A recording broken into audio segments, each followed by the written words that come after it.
हमारे पास sequent distribution में दो डिस्ट्रीब्यूशन है, एक पॉजिटिव है एक नेगेटिव है। जो पॉजिटिव डिस्ट्रीब्यूशन होती है उसमें क्या होता है, मीन बड़ा होता है मीडियन से, मीडियन बड़ा होता है मोड से। जबकि नेगेटिव में क्या होता है, मीन छोटा होता है मीडियन से और मीडियन छोटा होता है मोड से। यानी कि फॉर एग्जांपल मीन का आंसर 5 आया, मीडियन का आएगा 4 और मोड का आएगा 3। यानी कि अब क्या है, इसमें मीन बड़ा है मीडियन से और मीडियन बड़ा है मोड से, तो ये कौन सी डिस्ट्रीब्यूशन होगी, पॉजिटिव। जबकि नेगेटिव में क्या आएगा, मीन का आंसर 3 आएगा, मीडियन का 4 आएगा और मोड का 5 आएगा। तो ये क्या हुआ, हमारे पास मीन छोटा हुआ मीडियन से, मीडियन छोटा हुआ मोड से, तो ये क्या होगी, नेगेटिव डिस्ट्रीब्यूशन होगी। ठीक है ना।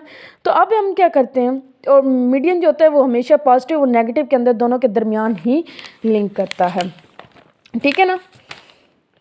अगर हम ग्राफिकली रिप्रेजेंट करें तो इस तरह एक से हम प्रेजेंट करेंगे।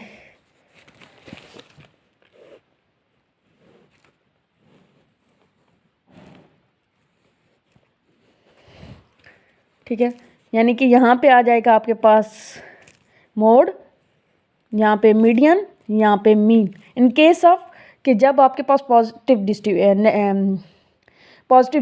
होगी, जब नेगेटिव डिस्ट्रीब्यूशन होगी मीन यहाँ होगा और मोड यहाँ होगा और मीडियन तो हमेशा यहीं पे रहेगा।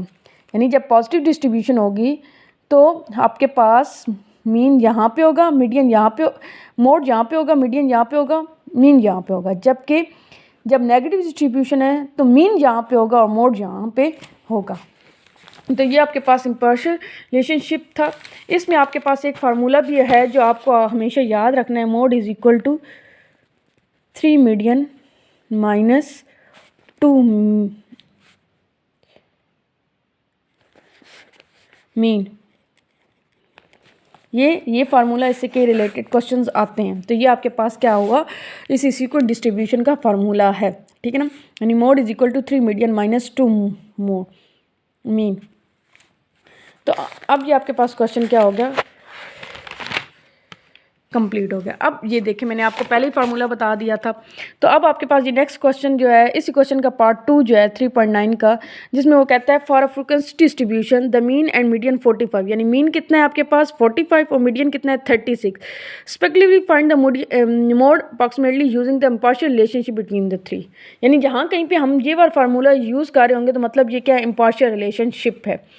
तो वो क्या कहता है, मीडियन उसने हमें दे दिया, ठीक है, और मोड भी मीन भी दे दिया। उसने क्या फाइंड करें, मोड फाइंड करें। तो मीडियन कितना है हमारे पास 36 और मीन कितना है 45। तो अगर आप यहाँ पे करें तो 36 माइनस 2 45, तो 336 को 108 आ जाएगा और यहाँ पे 90 आ जाएगा और ये आपके पास क्या आ जाएगा, मोड 18 आंसर आ जाएगा। नेक्स्ट आपके पास क्वेश्चन आता है, question number 10, to what annual percentage increase in the equality. के एक जो है क्या कहते हैं, Bilal get a rise of 10% salary at the end of his first year. के पहले साल जब उसकी सर्विस कंप्लीट हुई तो उसकी सैलरी में 10% इजाफा हुआ, and the further rise of 20% 25% eight the end of second and third year. और हर अगले साल, दूसरे साल में 20 और तीसरे साल में 25% उसकी सैलरी में इजाफा हुआ। ठीक है। The rise in which each case being calculate on his salary at the beginning of the year to what annual percentage increase. कि अगर हम उसकी सैलरी जो हर साल इंक्रीज हुई वो उठाएं तो एनुअल परसेंटेज कितनी बनती है। तो हम पहले साल को क्या लिखेंगे, 10% इंक्रीज हुई, दूसरी को 20 और तीसरी को 25। हमने क्या करना है, इस परसेंटेज को हटा के हमने दूसरी, यानी कि 100 में हमने क्या कर लेना, 10 ऐड कर लेना, 100 में 20 ऐड कर लेना, 100 में 25 ऐड कर लेना। तो ये आपके पास आ, ये बेसिकली कौन सा फार्मूला इसमें लगेगा, ज्योमेट्रिक मीन का। Geometric mean is equal to यानी 10, 120 और 125, इन तीनों को मल्टीप्लाई का निशान लगा के यहाँ पे लिखेंगे और 1/3, क्योंकि 3 साल हैं तो 3 को ही करेंगे। इन सब पे अलग अलग 1/3 करना है, यानी 110 1/3 और फिर 120 1/3 और 125। इसको कैलकुलेटर में आपने किस तरीके से करना है, यानी कि 110 लेंगे, उसके ऊपर ये पावर लगाएंगे, फिर ब्रैकेट लगाएंगे, फिर 1 लगाएंगे, फिर /3 लगाएंगे। तो इस तरीके से आपका ये आंसर आ जाएगा।